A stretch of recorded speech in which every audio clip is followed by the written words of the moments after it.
Sous l'autorité du ministre d'État, ministre de la Justice et garde des Sceaux, M. Guillaume Nrefa Atondoko Andali et le secrétaire général Bhutto Bololimba King, la cellule de communication a mis en place un bulletin dénommé le Code de bonne conduite, qui est un instrument de sensibilisation et vulgarisation des notions sur l'éthique et de la déontologie dans le service de l'État congolais, qui est destiné à tous les fonctionnaires du ministère de la Justice en particulier et de la RDC en général. Ceci dans le but d'accompagner son Excellence Monsieur le Ministre d'État dans sa vision de renforcer la crédibilité institutionnelle de la RDC, de moderniser l'appareil judiciaire et pénitentiaire, de développer des partenariats stratégiques et de consolider la diplomatie judiciaire régionale au service de la stabilité, de la paix et du développement de notre cher et beau pays, la RDC.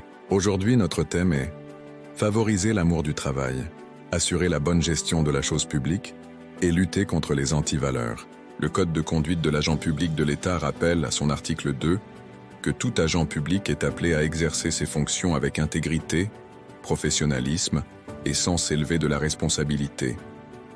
À cet effet, le Code poursuit notamment 4 objectifs essentiels: préciser les règles de conduite, aider l'agent à les respecter, favoriser l'amour du travail et la bonne gestion de la chose publique, ainsi que lutter contre les antivaleurs dans les milieux socio-professionnels.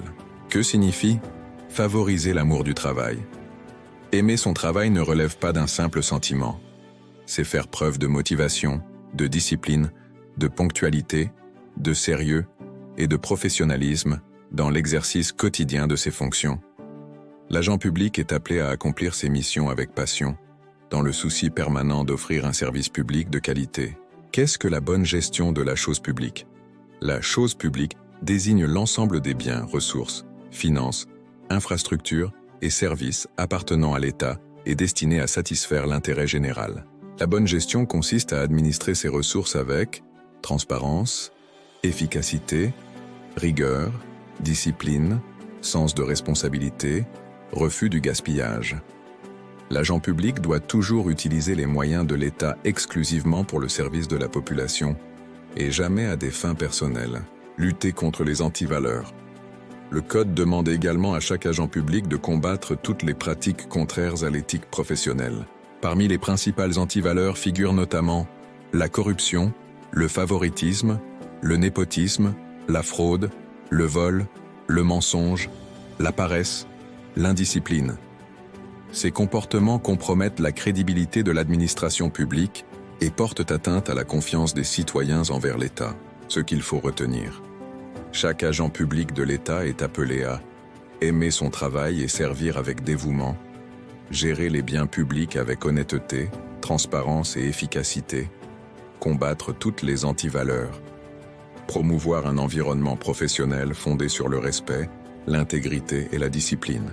L'article 3 rappelle enfin que le Code de conduite s'applique à tout agent public de l'État, sans remplacer les autres lois, statuts ou règlements en vigueur qu'il vient compléter. Le saviez-vous? La bonne gouvernance commence par le comportement de chaque agent public. En servant avec intégrité, chacun contribue à renforcer la confiance des citoyens envers l'État. Vous pouvez retrouver toutes les références juridiques de ce numéro dans le décret-loi numéro 017/2002 du 3 octobre 2002 portant Code de conduite de l'agent public de l'État dans ses articles 2 et 3. Rendez-vous mardi prochain pour un nouveau message sur le Code de bonne conduite de l'agent public de l'État par la cellule de communication du secrétariat général au ministère de la Justice, sous la conduite du directeur chef de service Léon Mboyo Chabani Ikuku.